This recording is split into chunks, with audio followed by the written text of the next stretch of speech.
Hola, soy Efraín López, soy médico del Servicio de Promoción de la Salud de Sanitas.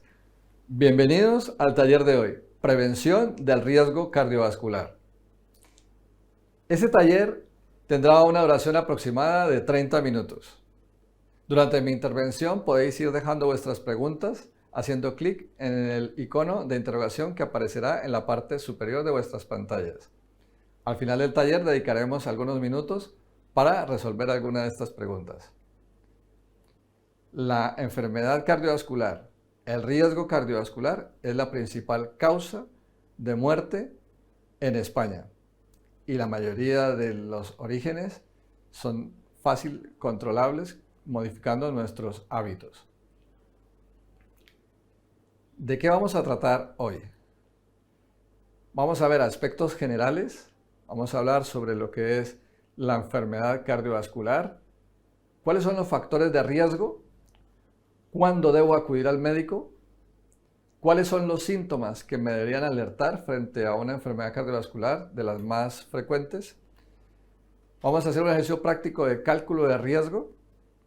Vamos a analizar un aspecto muy importante y son los factores de protección y los hábitos saludables. Y finalmente el esquema general de lo que es la parte preventiva. El Instituto Nacional de Estadística en el 2019 ha establecido que la enfermedad cardiovascular es la principal causa de mortalidad prematura en España, seguida posteriormente de los tumores y también de las enfermedades respiratorias. Existen unos factores de riesgo que son muy potentes para el desarrollo de la enfermedad cardiovascular, como son el tabaquismo. Tenemos también dentro de esto la obesidad, la tensión alta, la elevación del azúcar y el consumo y abuso del alcohol. Pero, ¿qué es la enfermedad cardiovascular? La enfermedad cardiovascular, según la Organización Mundial de la Salud, es un conjunto de todas las afecciones que pueden sufrir el corazón y los vasos sanguíneos, es decir, las venas y las arterias. Recordemos que las arterias son aquellas estructuras que van del corazón hacia los tejidos, llevando la sangre oxigenada, y las venas son las que traen de los tejidos hacia el corazón todos los productos de desecho para hacer nuevamente el ciclo y depurar la sangre. Es decir, que todo lo que conlleva ese circuito de corazón, vasos sanguíneos, incluidas arterias y venas, es lo que constituye la enfermedad cardiovascular. Tenemos algunos ejemplos. Tenemos la hipertensión arterial, que es la elevación de las cifras tensionales, que tienen dos características, dos aspectos, que son la presión sistólica, que es la fuerza que hace el corazón, y la presión diastólica, que hace referencia a la resistencia que hacen las arterias al paso de la sangre. Cualquier alteración en una o en otro sentido, de bien sea el corazón afectado en la presión que tiene que hacer, ejercer más fuerza, o que el paso de la sangre sea más difícil a través del sistema arterial porque las arterias le están ofreciendo más resistencia, la presión sube. Y esto ya constituye en un problema, en una enfermedad de origen cardiovascular. Tenemos también la cardiopatía isquémica, que hace referencia a todos aquellos procesos en los cuales, bien sea de manera permanente o temporal, le deja llegar riego sanguíneo al corazón. En este caso tenemos los ejemplos clásicos del infarto de miocardio y la angina de pecho. Esto mismo ocurre en el cerebro y es cuando desarrollamos un ictus, que puede ser por falta de riego, se denomina ictus isquémico, o porque se rompe un vaso sanguíneo y finalmente no le llega la sangre al final del vaso, muriendo ese tejido, y es lo que se denomina un ictus hemorrágico. Tenemos enfermedades mucho más complejas como la enfermedad cardiovascular, cardiopulmonar, donde el sistema integrado de corazón y pulmón falla. Aquí tenemos varias patologías, incluida la enfermedad pulmonar obstructiva crónica a largo recorrido que ocasiona luego hipertensión pulmonar, etc. Tenemos enfermedades del corazón propiamente dichas, alteraciones a nivel eléctrico que nos genera disfunción o una alteración en la funcionalidad del corazón, como son las arritmias. Hay enfermedades que nos inducen a una insuficiencia cardíaca, es decir, el corazón es insuficiente para bombear la sangre hasta el sitio donde se necesita, que es cada una de las células del organismo. Tenemos enfermedades a nivel arterial, Recordemos que las arterias son aquellos vasos que salen del corazón y van en dirección hacia los tejidos. Entonces, enfermedades arteriales, tenemos la enfermedad aterosclerótica, que es cuando se endurecen las paredes arteriales y estrecha la luz, impidiendo el flujo de sangre normal hacia los tejidos. Tenemos los aneurismas, que son malformaciones en la pared de estas arterias y que tienen el riesgo de romperse. Tenemos también la embolia, en la cual existen fragmentos, bien sea de sangre coagulada o de placas ateromatosas que se desprenden y que viajan a través de vasos sanguíneos arteriales, ocasionando obstrucción. Y tenemos las trombosis propiamente dichas arteriales. Estamos hablando de las enfermedades también de las venas, que son aquellos vasos que van desde los tejidos hasta el corazón. Entonces, las arterias van del corazón a los tejidos y las venas van desde los tejidos hasta el corazón. En las venas también tenemos muchos problemas, inflamaciones, tromboflebitis, tenemos también trombosis directamente. Hay procesos más complejos y altamente peligrosos como son la embolia pulmonar. Es conocido por muchos las noticias cuando salen personas deportistas y que de pronto de manera súbita mueren en el campo. Son muertes súbitas inducidas por problemas cardiovasculares que aún están por identificarse las causas. Tenemos cardiopatías reumáticas crónicas. Eso por mencionar algunas de las tantas enfermedades cardiovasculares. Entonces estamos diciendo que la enfermedad cardiovascular son aquellas entidades en las cuales el sistema completo de corazón y vasos sanguíneos se ve comprometido de una u otra manera. Bien, vamos a ver cuáles son esos factores de riesgo. Aquí empiezan cosas muy importantes, como por ejemplo el hecho de definir que entre los factores de riesgo hay algunos que no podemos modificar. Ellos son la edad. En el caso del ictus, por ejemplo, a partir de los 55 años, cada 10 años se va duplicando el riesgo para generar un ictus. O sea, la edad ya por sí misma es un factor de riesgo para la enfermedad cardiovascular. Los antecedentes familiares y genéticos también inducen la formación de problemas como la tensión arterial y otros, donde el componente genético es fundamental.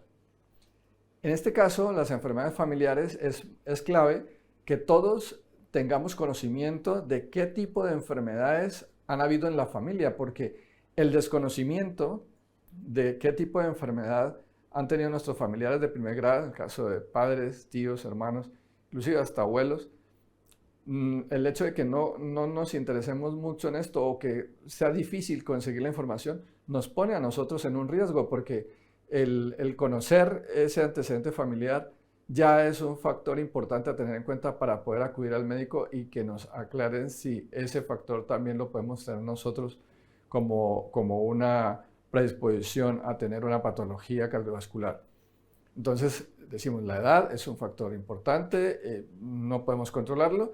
Los antecedentes familiares a nivel genético, y ojo que aquí hay una cosa muy importante para tener en cuenta, y es que una cosa es el gen que nos transmiten a nosotros por descendencia a nuestros padres, y otra cosa es cómo hacemos nosotros para que ese gen no se exprese, porque yo puedo tener una predisposición a una determinada enfermedad, pero también si mis hábitos son saludables, puedo a través de estos hábitos bloquear ese gen y que no se exprese.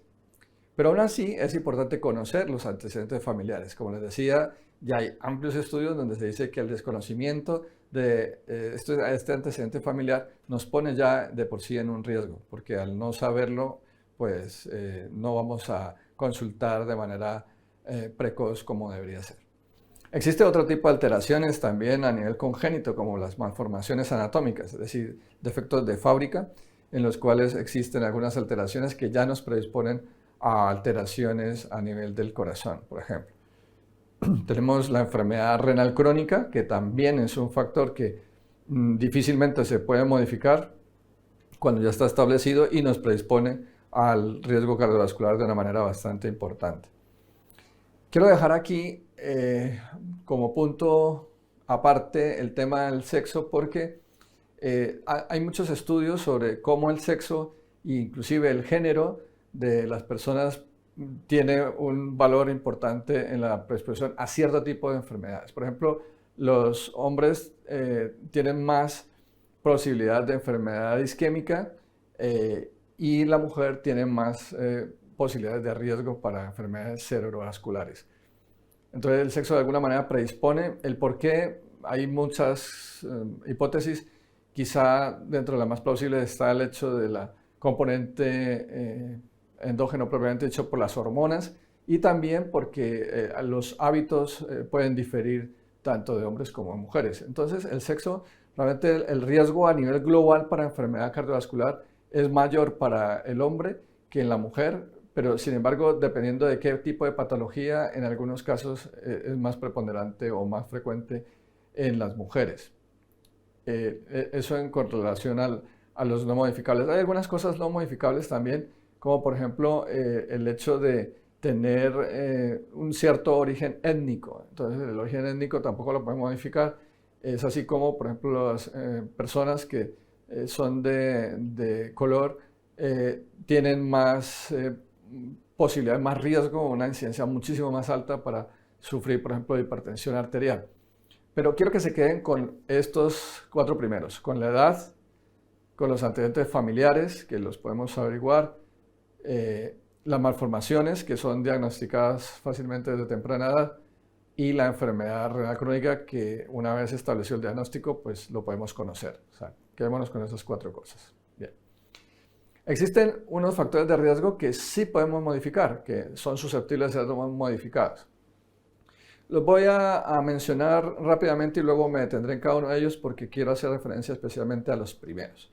Tenemos problemas de colesterol, de triglicéridos, o sea, todo lo que son grasas, la presión arterial elevada también es un factor de riesgo que podemos modificar. El tabaquismo es fundamental, la elevación de los niveles de azúcar, el sobrepeso y la obesidad, que hoy en día está bastante alto en nuestro país y que también es modificable, el estrés, el sedentarismo, el alcoholismo, el abuso de alcohol en general, la dieta no equilibrada y otro tipo de trastornos que son tipificados como por ejemplo la apnea obstructiva del sueño. Vamos a hacer referencia a las primeras 4 porque son quizá las que más potencia tienen para la generación de riesgo cardiovascular, y esto ha sido ampliamente estudiado y demostrado en el estudio nutricional y de riesgo cardiovascular con las iniciales de ENRICA, que es un estudio muy potente hecho aquí en España. Entonces tenemos la primera parte con relación a la dislipemia o alteración de las grasas en la sangre. Vemos cómo el colesterol, nosotros hacemos un examen y dice colesterol alto, pero no es suficiente con la cantidad, tenemos que evaluar también la calidad. Y quizá en la calidad es lo que marca la diferencia porque es el LDL, que es el colesterol de baja densidad, en inglés Low Density Lipoprotein, que es el que viaja a través de la sangre ligada a unas lipoproteínas de baja densidad que por su misma característica bioquímica se filtran dentro de la pared arterial, es decir, la arteria tiene una pared muscular y estas partículas son tan finas, tan poco densas que se penetran dentro de la pared arterial acumulándose allí, y el organismo envía macrófagos, células del sistema defensivo, para quitar esa grasa que está dentro de la pared, y lo que hace es que al fagocitarla, al comerse los macrófagos, estas células grasas, se quedan muy llenas de grasa y no pueden moverse. Es lo que se ven las células esponjosas. El organismo no sabe qué hacer con esta grasa que está acumulada dentro de sus paredes, y lo que hace es sellarlo a través de placas de calcio, y es lo que forma la placa arteriosclerótica o el ateroma. Es eso, es la acumulación. Entonces, los niveles de colesterol en total es importante, pero el valor del LDL es quizá lo que más nos condiciona a mediano y largo plazo para un riesgo real de placa ateromatosa. Quiero que se queden con este concepto porque más adelante vamos a ver en el cálculo del riesgo cómo es de importante y la evolución que ha tenido la medición de estos parámetros. La presión arterial alta definitivamente es fundamental porque la tensión nos condiciona 2 valores, lo que es en sí la presión ejercida por el corazón y lo que es la resistencia que le hacen las arterias al paso de la sangre. Entonces, si hay resistencia y el corazón tiene que hacer más fuerza, quiere decir que está sometido a una mayor tensión, por lo cual hay un riesgo más alto. Otro riesgo fundamental, como les decía, que ha sido demostrado a través del estudio que les mencionaba anteriormente, es el tabaquismo. El tabaco duplica el riesgo, y no solamente para enfermedad cardiovascular, sino para mortalidad. Y no es solamente el consumo de tabaco directo, sino también lo que es el tabaquismo pasivo, el consumo pasivo de tabaco. Otra cosa clave es la elevación de los niveles de azúcar. Aquí tenemos lo que todos conocemos como la diabetes tipo 1, tipo 2, si necesita o no insulina, y dependiendo de la edad que aparezca, en fin. Pero últimamente se ha visto que las elevaciones previas a que se constituya la diabetes, lo que se denomina la prediabetes, ya con esas elevaciones en las cuales, sin que llegue a ser una diabetes propiamente dicha, ya hay un riesgo importante cardiovascular. O sea, la prediabetes también entra aquí. Es decir, es la disfunción, la alteración del metabolismo del azúcar cuando empieza a elevarse, cuando ya nos condiciona un riesgo cardiovascular. La obesidad es un factor de riesgo importante porque es quizá la mayoría de los casos que se activa para la diabetes y para otros trastornos de tipo metabólico, y llevando finalmente también a la elevación de la tensión arterial. Para la medición, pues es bien sabido el índice de masa corporal, pero también es clave la circunferencia de la cintura. En este caso tiene que ser menor de 94 para hombres y de 80 para mujeres. En el caso de que supere estos valores, pues ya hay que hacer una valoración para ver qué tipo de tratamiento, qué esquema se hace para controlarlo. En esto la literatura figura como el trastorno de adiposidad, es decir, la adiposidad como tal es un concepto de riesgo importante para la enfermedad cardiovascular a nivel general. El estrés, lógicamente con toda la activación de sustancias químicas que genera el estrés, hace que haya una mayor fuerza del corazón. Las catecolaminas hacen que se aumente más la frecuencia cardíaca, se estrechan más los vasos sanguíneos, y por lo tanto, si esto es de manera sostenida, pues vamos a tener un riesgo a largo plazo. El sedentarismo está comprobado que duplica el riesgo también para riesgo cardiovascular. Por lo tanto, el ejercicio físico, el no hacerlo es un factor importante y es modificable. Lo otro es el consumo de alcohol. Hay muchos estudios de cuánta cantidad realmente es favorable, cuánta no, pero los estudios en los que habla de que el tomar, por ejemplo, una copa de vino al día nos protege del corazón, tiene un pequeño sesgo, y es el hecho de que las personas que consumen normalmente una copa de vino al día llevan una dieta mediterránea. Entonces, cuando se hacen los estudios no se contemplan otros factores como la dieta, y es quizá la dieta la que tiene más fuerza en estos estudios para proteger el corazón que el mismo vino o la copa de vino que se reporta en la mayoría de los estudios. La dieta no equilibrada, sobre todo rica en grasas y en sal, es un factor de riesgo muy grande. Les decía de una patología muy frecuente hoy en día, que es la apnea obstructiva del sueño, que también condiciona la presión de trastornos metabólicos. ¿Cuándo acudir entonces al médico? Pues muy sencillo. Cuando tengamos de estos últimos factores, 3 o más de los que son modificables, es un motivo para acudir al médico. Cuando aparezca un factor de riesgo no modificable también, por ejemplo, que estemos por encima de los 55 años, tenemos que hacernos un chequeo completo a nivel cardiovascular, independientemente de si tenemos o no otras cosas adicionales. Solamente por la edad ya tenemos que hacernos un chequeo buscando pues, evitar la aparición de enfermedades cardiovasculares. Decíamos también de los antecedentes familiares, el hecho de que aparezca un antecedente familiar de un riesgo cardiovascular, pues ya es un motivo para acudir al médico. Lo mismo con enfermedad renal crónica y cuando decíamos que hay algún tipo de malformación congénita. Luego, ¿cuándo acudimos al médico? Cuando tenemos también síntomas cardiovasculares. Entonces, tenemos 3 factores de riesgo modificables, vamos al médico.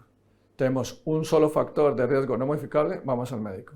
O cuando tenemos los siguientes síntomas cardiovasculares. Ejemplo, en el síndrome coronario agudo es frecuente el dolor en el pecho, que es tipo opresivo, muy agudo, de alta intensidad, que puede o no irradiarse al miembro superior izquierdo, a veces al derecho, dependiendo de cierta diferencia anatómica que tengamos las personas, y se irradia generalmente el cuello. También puede referirse como un dolor muy intenso a nivel del epigastrio, en la boca del estómago, puede tener fatiga, por ejemplo, dificultad para respirar, sudoración, es una cantidad de síntomas asociados a efectos neurogénicos, es decir, por efectos de los nervios que están inervando el corazón y su sistema, que activa estos síntomas. También vienen las náuseas, los vómitos, el aturdimiento, el mareo o el desmayo. Estos son los síntomas de un síndrome coronario agudo. Tenemos otro tipo de síntomas, por ejemplo.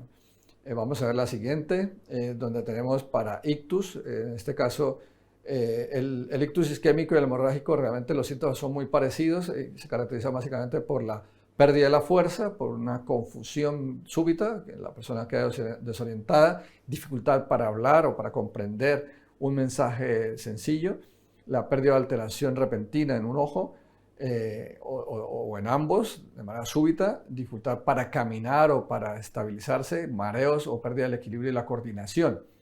Puede haber también un dolor de cabeza muy intenso, que es repentino, sin ninguna causa aparente, dificultad para deglutir, para tragar, trastorno de la sensibilidad. Todo esto de inicio brusco. Estos son motivos, básicamente, para acudir rápidamente a urgencias, ¿no? Son síntomas que nos obligan a ir al médico. Otros síntomas, otro tipo de características, por ejemplo, la enfermedad vascular, en este caso la enfermedad vascular periférica, la sensación de pesantez en los miembros inferiores, tenemos un cambio en la coloración, inclusive en la temperatura de las extremidades o calambres musculares muy a repetición, sin que esté asociado lógicamente a ejercicio físico. Vamos a ver a continuación cómo se calcula ese riesgo. Nosotros tenemos una serie de calculadoras que están disponibles en la web, son de manera gratuita. Ustedes observan ahí en la aplicación, están viendo la dirección web donde pueden encontrar que se llama Regicor, es específicamente para España, está muy probado y nos da una valoración bastante buena en la cual tenemos en cuenta unos ítems como son, por ejemplo, la edad, el sexo, si la persona fuma, si es diabético, cuáles son los valores de colesterol, y aquí quiero hacer un pequeño paréntesis, y es que tiene en cuenta el colesterol total y el colesterol bueno, el HDL, y luego las cifras de tensión arterial, tanto sistólica como diastólica, o sea, es una calculadora que tiene en cuenta unos parámetros importantes. En este caso, el ejemplo es una mujer de 45 años que no fuma, no es diabética, su colesterol está bien, la tensión arterial está en valores normales, y por lo tanto la ponderación en su calificación nos ha dado un valor de 1, es lo ideal, es decir, que esté por debajo de 5 está bien. Vamos a ver la siguiente, donde vemos que esta mujer, la misma, 45 años y todo, pero que sí fuma, es diabética, tiene el colesterol muy alto, con el HDL, o sea, el colesterol bueno está en niveles bajos y la presión arterial también está alta. Y de 1 nos salta inmediatamente a 19, que es muy alto el riesgo. Entonces, Regicor es una buena calculadora y la encuentran ustedes disponibles en la web. Existe para Europa, vamos a ver la siguiente, donde hay una calculadora diferente que se llama SCORE. Esto es ya más a nivel europeo, se ha estandarizado un poco más en Europa. Tenemos la misma mujer, los mismos datos, pero si se dan cuenta no nos está teniendo en cuenta, por ejemplo, el hecho de que si es diabética o no. Entonces, en este caso, el riesgo nos ha dado 1, como nos dio al inicio, no hay ningún problema ahí, pero resulta que le hemos puesto 2 cositas diferentes, como por ejemplo el hecho de que tenga la tensión alta y el colesterol alto, y sin embargo nos sigue dando 1. Entonces, como que hay un cierto sesgo hacia la baja en el cálculo del riesgo con esta calculadora SCORE. Vamos a ver la siguiente, en la cual en el hombre, por ejemplo, los mismos datos, solamente por cambiar el sexo, ya se triplica el riesgo y llega a 3%. La Sociedad Europea de Cardiología ha sacado ahora, hace muy poco, hace unos 20 días más o menos, un esquema de valoración donde tiene en cuenta ya no el colesterol HDL, sino el LDL, que era el que les mencionaba anteriormente.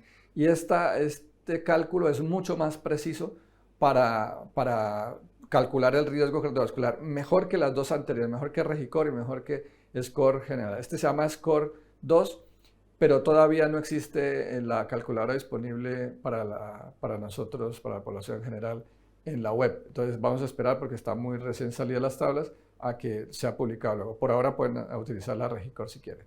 Vamos a ver la siguiente, donde vamos a ver cuáles son los factores de protección. Básicamente son dos: es tener un estilo de vida saludable. Es decir, yo tengo unos factores de riesgo, pero también yo tengo factores para protegerme. Entonces, este caso es un estilo de vida saludable, y realizar actividades que sean no sedentarias. ¿Cómo tengo yo un estilo de vida saludable? Pues implemento actividades y genero hábitos saludables. En este caso vamos a hablar del ejercicio físico regular. El ejercicio físico potencia el corazón, nos ayuda a mejorar la ventilación, oxigena mejor el organismo, nos libera del estrés, nos permite tener una mejor funcionalidad orgánica muscular. Pero sin embargo hay cosas que no las manejamos como muy profundamente, y quiero decirles hoy que el ejercicio físico ayuda a modificar la parte de la expresión de los genes, en lo que se denomina la epigenética. Es capaz de modificar, no el genoma, no modifica el gen como propiamente dicho. Es decir, yo nazco con la posibilidad de desarrollar diabetes porque mi padre es diabético, mi madre es diabética, por lo tanto yo tengo el gen de diabetes. Pero una cosa es que yo tenga el gen, y otra cosa es que ese gen se exprese, se manifieste, y yo finalmente termine desarrollando la diabetes. El ejercicio físico lo que hace es, a través de un complejo sistema bioquímico, modifica el epigenoma, que es los interruptores o los activadores de determinado gen. En este caso es capaz de desactivar el gen de la diabetes y lo bloquea. Aunque yo tenga el gen de la diabetes, no necesariamente voy a desarrollar diabetes, porque me está protegiendo el ejercicio físico. Esto es un nivel bastante alto molecular, en lo cual el beneficio del ejercicio, además de que beneficia a mí, ese cambio epigenómico también es heredable. O sea que yo puedo heredarle esa protección a mi descendencia en 2 generaciones como mínimo. La nutrición saludable, rica en frutas, en verduras, incorporando los frutos secos, especialmente las nueces, que son también cardioprotectores, nos lleva a que tengamos el suficiente nutrimento para poder favorecer el desarrollo, digamos, de todo lo que son el metabolismo a nivel preventivo. Tenemos el control necesariamente de hábitos tóxicos. En esto incluyo la supresión completamente del tabaco, la reducción y el consumo muy moderado y muy escaso del alcohol, y lógicamente sustancias psicoactivas ilegales, que también tienen un altísimo riesgo cardiovascular. El control del estrés es fundamental. El estrés está vinculado a un mayor gasto energético, o a un mayor gasto a nivel cardíaco, y por lo tanto una sobrecarga importante sobre el sistema cardiovascular, aumentando la presión y generándome una hipertrofia, digamos, muy mala a nivel cardíaco, porque es un desarrollo de la masa muscular cardíaca por el sobreesfuerzo que hace constantemente, en el cual no solamente crece hacia afuera el corazón, sino que crece también hacia adentro, cerrando los ventrículos y las aurículas. Por lo tanto, no es muy saludable mantener un nivel de estrés en forma permanente. Lo otro es controlar el peso. Ya les decía que el peso es un factor de riesgo por sí mismo, solo ya es un factor de riesgo, pero es que además condiciona otro tipo de patologías que son también a su vez factores de riesgo cardiovascular, como son el caso de la obesidad, el sobrepeso y el desarrollo de la diabetes. El reducir el consumo diario de sal y de sodio, porque la sal, pues ustedes lo conocen como cloruro de sodio, pero es que hay sodio también en otras cosas, como por ejemplo todos los preservantes que utilizan para los aditivos para los alimentos procesados y ultraprocesados.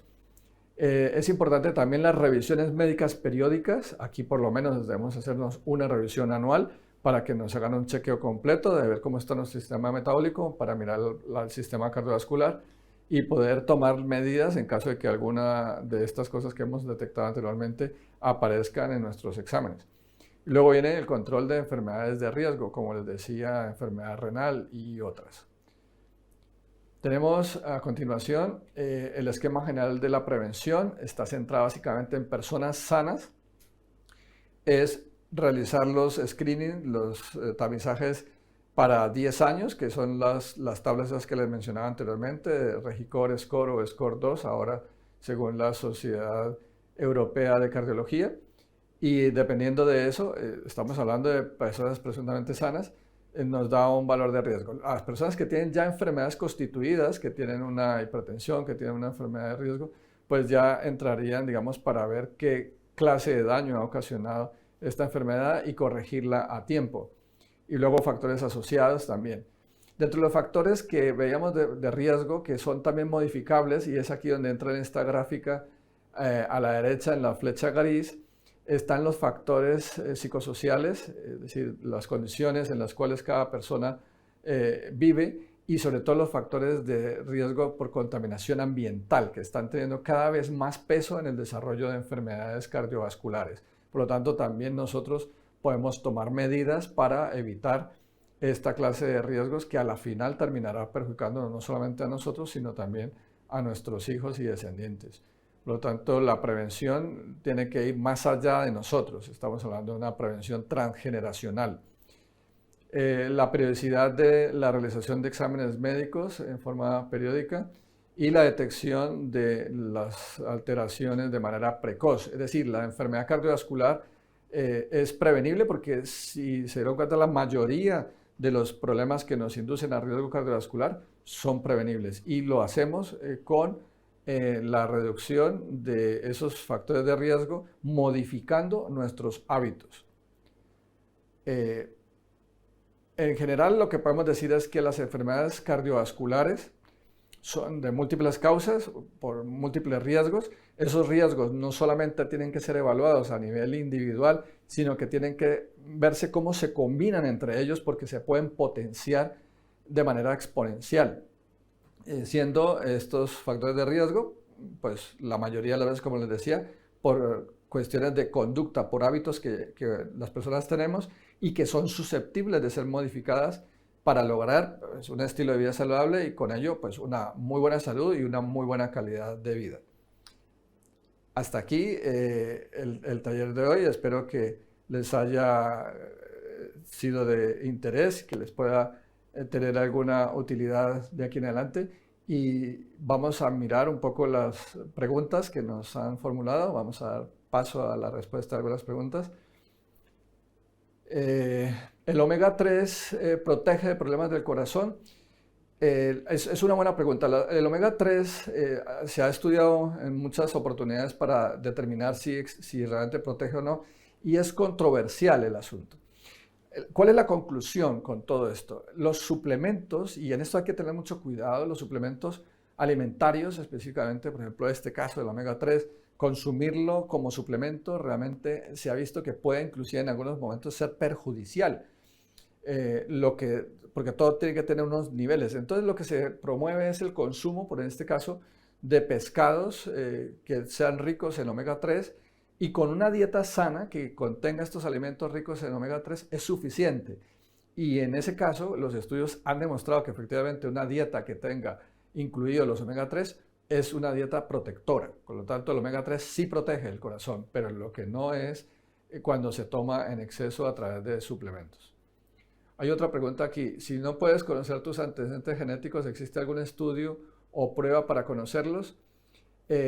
Sí, hay algunas pruebas, pero no están disponibles tan fácilmente. Hay algunas pruebas que son inclusive solamente producto o que se pueden alcanzar a través de estudios multicéntricos, es decir, que son pruebas un poco complejas para determinarlo, pero en una identificación, por ejemplo, en un reconocimiento médico se puede identificar cierto tipo de patologías que pueden ser susceptibles de seguirlas estudiando para mirar si de pronto tienen su origen o no genético. Pero el antecedente es fundamental, o sea, el solo hecho de que sepamos que hay algún familiar que ha tenido un problema cardíaco o cardiovascular, tenemos que saberlo, un ictus o lo que sea. Un infarto en una persona menor de 50 años, ya su descendencia tiene que estar alerta porque es un factor de riesgo importante que puede ser heredable. Hay otra pregunta, dice, ¿cuál es la actividad física recomendada diariamente?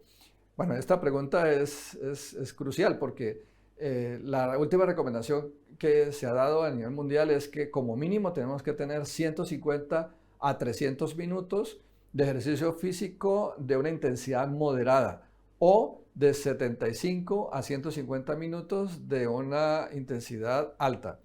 Es decir, una intensidad moderada, 150 minutos, repártanlo en 5 días, 30 minutos diarios, pero, por ejemplo, una caminata rápida, como cuando le va a dejar a uno el bus, que va uno rápido, rápido, rápido, rápido, ese tipo de ejercicio de actividad moderada protege. O sea, solo 5 días, 30 minutitos diarios y es suficiente para la protección. Entonces, repito, 150 a 300 minutos por semana de intensidad moderada o 75 a 150 minutos de una intensidad alta. Dice, mi marido ha pasado de fumar a vapear, ¿qué opina? Bueno, esta pregunta es bastante interesante. El uso de los cigarrillos electrónicos y el vapeo en general tiene también riesgos.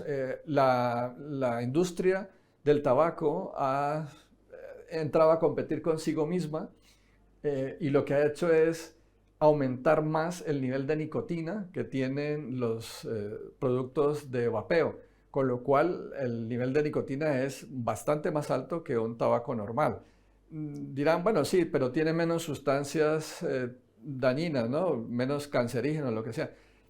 Sí, pero no, porque algunos de los productos que vienen para este tipo de vapeo le incluyen aromatizantes y sustancias químicas que pueden ser bastante perjudiciales tanto a nivel cardíaco como para el desarrollo de otras enfermedades como el cáncer, por ejemplo. Algunos le echaban vitamina E y es altísimamente peligroso. Entonces no se debe realmente, si lo que se quiere dejar es de fumar, pedir la asesoría de un equipo que sea multidisciplinar y que le pueda ayudar a dejar de fumar definitivamente. Dice, en mi caso, mi madre falleció a los 73 años de una hemorragia cerebral y la conclusión fue a causa de la senilidad en las venas. ¿Esto también puede ser hereditario? Hay una cosa que es un factor de riesgo que no está, o sea, que es difícil de tipificar, que no lo mencioné porque precisamente es complejo, se llama la fragilidad. La fragilidad es un concepto en el cual existe en la persona ciertas características que hace que su organismo tenga una debilidad en ciertas estructuras. Entonces, eso puede acarrear también un riesgo cardiovascular implícito. Ahora que si esto es heredable, en el caso de la fragilidad de las venas, puede tener un cierto grado de heredabilidad, igual que otros rasgos de tipo cardiovascular, ¿no? Pero no es al 100%, es decir, que puede ser que esta característica se herede en un 25%, por ejemplo, ¿no? Entonces no siempre es heredable al 100%. Y lo que les decía, lo más importante es quizá tomar medidas previamente para que no se expresen esos genes. Miren, la cosa es así de sencilla. Una célula hepática mía tiene el mismo genoma, el mismo DNA que una célula del ojo. Entonces viene la pregunta, ¿y por qué razón la célula hepática es tan diferente a la del ojo siendo que tienen la misma carga de ADN? Es porque existen unos interruptores que son los que bloquean la expresión de ciertas cosas y ciertas proteínas que debe producir el hígado y otras que sí tiene que producir el ojo. Y ahí es donde se diferencian las células, en qué se expresa. Y esa expresión se hace a través del epigenoma, lo que les mencionaba anteriormente. Por eso es tan importante los hábitos saludables, porque los hábitos saludables permiten, a través de procesos muy complejos, modificar ese epigenoma para que no se exprese. Es decir, yo puedo nacer con la susceptibilidad de tener esa fragilidad en las venas y seguramente a los 73 años también mis venas frágiles, pero lo que sí puedo es antes, haciendo ejercicio, comiendo bien, sano, equilibrado, teniendo un muy buen descanso, haciendo todo lo que son los hábitos saludables, vamos a favorecer para que no se exprese ese problema que pudo haber sido heredado. Si tengo mala circulación y dolores en las piernas por genética, ¿podría tener un problema cardiovascular? La mala circulación en sí misma es un problema ya cardiovascular. Es decir, ya lo veíamos que es un problema cardiovascular porque hay una éstasis venosa, o sea, quiere decir que la sangre no está circulando de manera adecuada y se queda estancada en ciertos puntos. Por lo tanto, sobrecarga el sistema y hay fatiga muscular, hay cansancio, hay dolor. ya es un problema de por sí. Entonces, lo que hay que es favorecer el retorno venoso, bien sea a través del ejercicio físico, fortaleciendo la musculatura de las piernas, o con ciertos elementos médicos, ortopédicos, tipo medias de compresión o tratamientos farmacológicos, que lo verá su especialista en vascular periférico, para que favorezca ese retorno y se reduzca. Pero claro, la mala circulación ya de por sí es un problema cardiovascular. ¿El beber 2 latas al día de cerveza es mucho? Sí, porque supera el umbral mínimo que debe tener para el riesgo cardiovascular, si estamos hablando de riesgo cardiovascular. Pero existe otro problema asociado al alcohol, que no solamente es la parte cardiovascular, sino en la parte hepática también, porque hace que a nivel del hígado el alcohol favorece la formación de moléculas LDL, es decir, que va más a la formación de moléculas de baja densidad, por lo tanto eso se empieza a acumular en el organismo y es la que a la final termina ocasionando la placa aterosclerótica. Otra pregunta, ¿por ser nerviosa tengo más posibilidades de tener un infarto? El estrés en general es un factor de riesgo, por lo tanto yo les invito que exploren todas las posibilidades que tienen dentro del Servicio de Promoción de la Salud con todo el equipo multidisciplinar para que en el caso, por ejemplo, del estrés, tenemos específicamente psicólogos que tienen programas especiales para desarrollar y de esta manera quitar ese riesgo, ¿no? Hay una última pregunta, dice, ¿el vino al contener alcohol también es malo para el sistema cardiovascular? Lo que les decía, es malo en exceso. Ahora, tiene algunas propiedades buenas, como es el caso de los polifenoles, donde ayudan para que el sistema metabólico se regule y favorece de alguna manera la cardioprotección. Es decir, que en cantidad muy moderada, máximo una copa al día, y cuando hablamos de copa es una copa pequeña, no vamos a hablar de una copa grande, de vino, favorecería de cierta forma por los polifenoles, no tanto por el alcohol, sino por el polifenol que tiene el vino. Bueno, hemos llegado ya al final. Muchas gracias por vuestra atención y vuestra participación. Tras el taller recibiréis una encuesta de satisfacción. Por favor, dedicad solo unos minutos a responderla. Vuestra opinión nos importa y nos ayuda a mejorar. Si queréis ampliar esta información o tratar otros temas conmigo, podéis coger cita a través de la aplicación de Mis Sanitas en la pestaña Programas de Salud en el programa preventivo. Y recuerda, soy Efraín López y también tenéis la videoconsulta a vuestra disposición para coger una cita. Además, podéis también pedir citas con otras especialidades del Servicio de Promoción de la Salud, como en el caso de nutrición, entrenadores personales, para el caso de maternidad, salud infantil. Un saludo, feliz día.